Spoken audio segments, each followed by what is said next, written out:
प्रश्न 16 है साथियों, चलिए देखिए आ ही गया। काव्य शिक्षण का क्या उद्देश्य है? भाषा में प्रयुक्त होने वाले विराम चिन्हों से परिचित कराना, व्याकरणिक नियमों की जानकारी देना, संगीत कला में निपुण बनाना और भावानुभूति एवं आनंदानुभूति कराना। तो देखिए काव्य शिक्षण का मतलब होता है पद्य शिक्षण, और पद्य शिक्षण का मतलब होता है साथियों भावानुभूति और आनंदानुभूति कराना। अतः आपका यहाँ पर चौथा विकल्प सही है प्रश्न संख्या 16 में। नेक्स्ट प्रश्न 17 है साथियों, ये वापस व्याकरण का क्वेश्चन है। मृत्युंजय पद में कौन सा समास है? बहुव्रीहि, द्विगु, क्रमधारय और द्वंद्व। तो बताएं मृत्युंजय मतलब मृत्यु को जीतने वाला, राइट आंसर है साथियों बहुव्रीहि। क्या कहा आंसर है आपका? बहुव्रीहि इसका सही आंसर है, मृत्यु को जीतने वाला। तीसरा अर्थ यहाँ पर है शिव। तो साथियों यहाँ पर आपका प्रथम विकल्प आपका सही रहेगा प्रश्न 17 में। नेक्स्ट प्रश्न नंबर 18 देखेंगे। 18वां क्वेश्चन है साथियों आपके, उपचारात्मक शिक्षण में समूह का निर्माण निम्न में से किस सिद्धांत के आधार पर करना चाहिए? कक्षा के अनुसार, विषय के अनुसार, कक्षा व विषय के अनुसार, स्तर व विषय के अनुसार। तो देखिए उपचारात्मक शिक्षण कब किया जाता है? जब कुछ कमियां छात्रों के अंदर हो, तो समूह का निर्माण कर रहे हो आप, तो होना चाहिए कि जो उनका स्तर है और उनका जो विषय है। ऐसा नहीं कि कक्षा के अनुसार आप उपचारात्मक कर दो। उनका जो स्तर है, जैसे कक्षा 2 में, कक्षा 3 में बालक पढ़ रहे हैं लेकिन दोनों की समस्या एक जैसी है, तो फिर कक्षा क्या करेगी? स्तर की बात की जा रही है। तो स्तर व विषय के अनुसार समूह का निर्माण होना चाहिए उपचारात्मक शिक्षण में। आपका प्रश्न 18 में चौथा विकल्प सही है साथियों। नेक्स्ट प्रश्न नंबर 19 पे आते हैं मित्रों। भाषाई दक्षता के किस कौशल के विकास के लिए वाचन कौशल का विकास आवश्यक है? श्रवण कौशल, पठन कौशल, लेखन कौशल और इनमें से कोई नहीं। तो देखिए वाचन कौशल का विकास किसके लिए आवश्यक होता है साथियों? पठन कौशल के लिए आवश्यक होता है। किस कौशल के लिए? वाचन कौशल मतलब बोलना कौशल का जो विकास है वो पढ़ने के लिए जरूरी है। आपका दूसरा विकल्प सही है प्रश्न नंबर 19 में। नेक्स्ट प्रश्न नंबर 20 देखेंगे मित्रों। 20वां क्वेश्चन आपके हैं, जब बच्चे किसी घटना या वृत्तांत की कल्पना करते हैं तो उनके मस्तिष्क में कौन सा बिंब बनता है?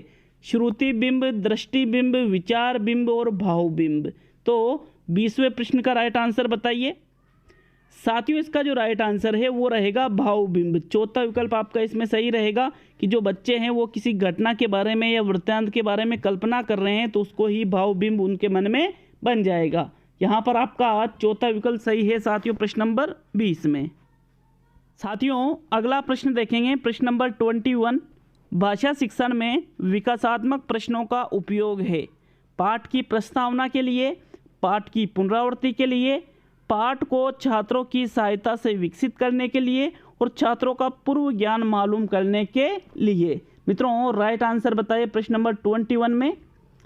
देखिए साथियों विकासात्मक प्रश्न कब किए जाते हैं? प्रस्तुतिकरण के समय। कब किए जाते हैं? कि जब पाठ को प्रस्तुत किया जाता है। प्रस्तुतिकरण पद के अंतर्गत विकासात्मक प्रश्न पूछे जाते हैं।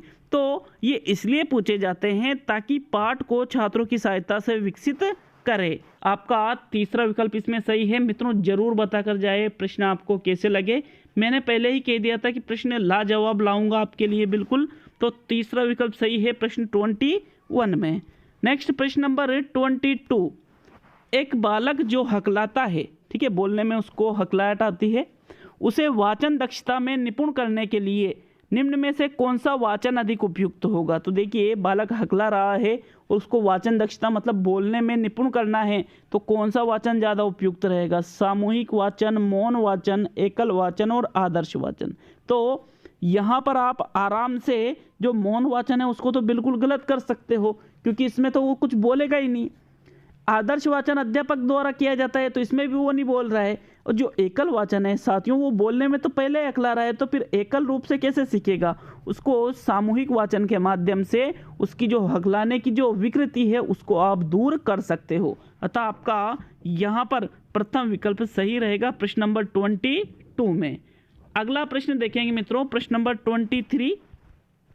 देखिए 23वां प्रश्न आपके है, किसी छात्र की वर्तनी संबंधी अशुद्धियों को दूर करने के लिए निम्न में से कौन सा उपागम अधिक उपयोगी होगा?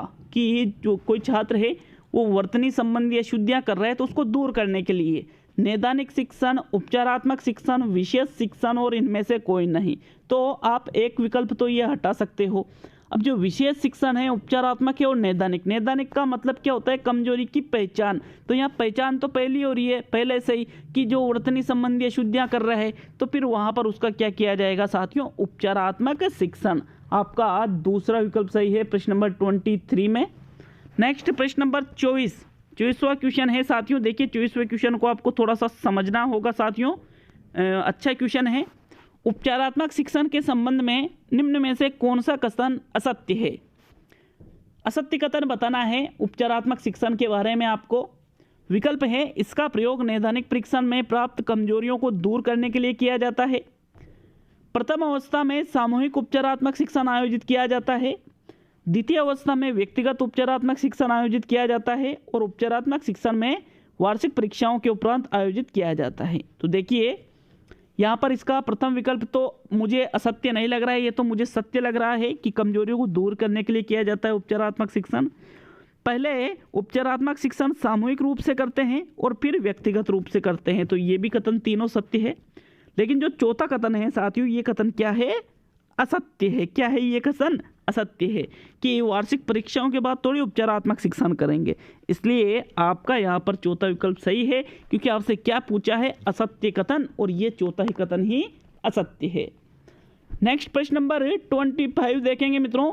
बालक के विकास के विभिन्न पक्षों का स्तर ज्ञात करना कहलाता है मापन, मूल्यांकन, परीक्षण और उक्त सभी। तो देखिए विभिन्न पक्षों का स्तर आपको ज्ञात करना है, तो उसको क्या कहेंगे साथियों? प्रश्न नंबर 25 में राइट आंसर बताइए मित्रों।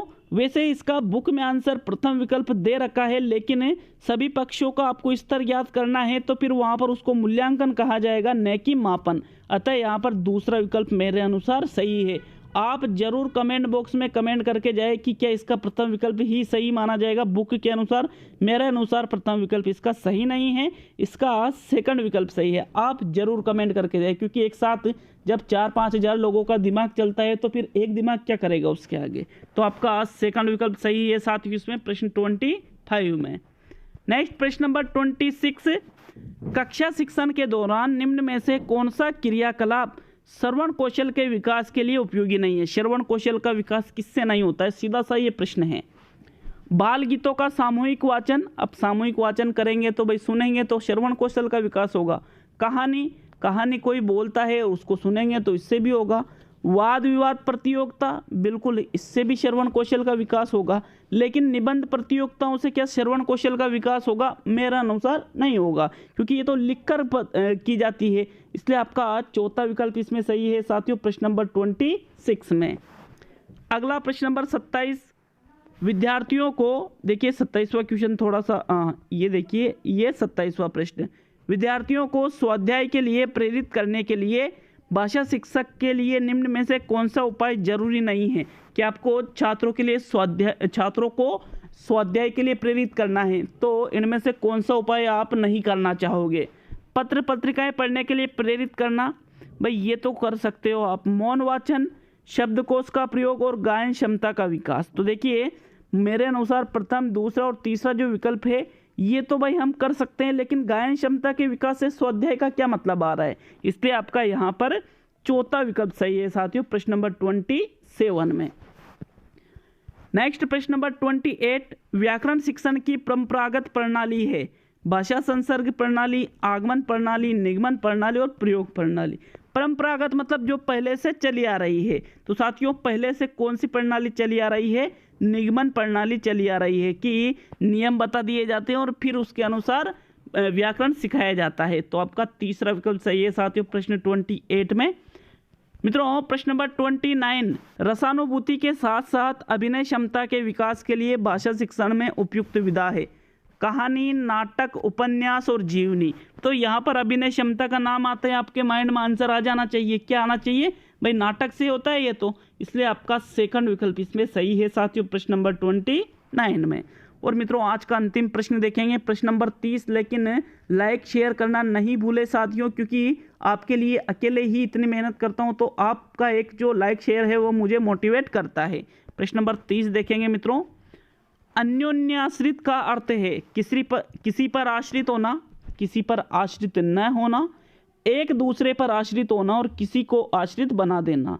तो साथियों यहाँ पर देखिए अन्योन्याश्रित का मतलब होता है एक दूसरे पर आश्रित होना। किस पर आश्रित? एक दूसरे पर। भाई मैं आपके ऊपर आश्रित, आप मेरे ऊपर आश्रित, इसको ही कहा जाता है अन्योन्याश्रित। तो आपका तीसरा विकल्प सही है साथियों। कल आपके साइकोलॉजी के 30 क्वेश्चन आएंगे, पूरे संपूर्ण सिलेबस से बिल्कुल शानदार लेवल के क्वेश्चन मिलेंगे, मैं इस बात की गारंटी देता हूं साथियों। तो बिल्कुल वीडियो को मिस मत करना जब तक आपके एग्जाम नहीं होते हैं। एग्जाम जब तक नहीं होते हैं तब तक वीडियो को गलती से भी मिस मत करना। एक एक क्वेश्चन इंपॉर्टेंट लेकर आ रहा हूं आपके लिए। बहुत बहुत धन्यवाद मित्रों, मिलते हैं अगले वीडियो में।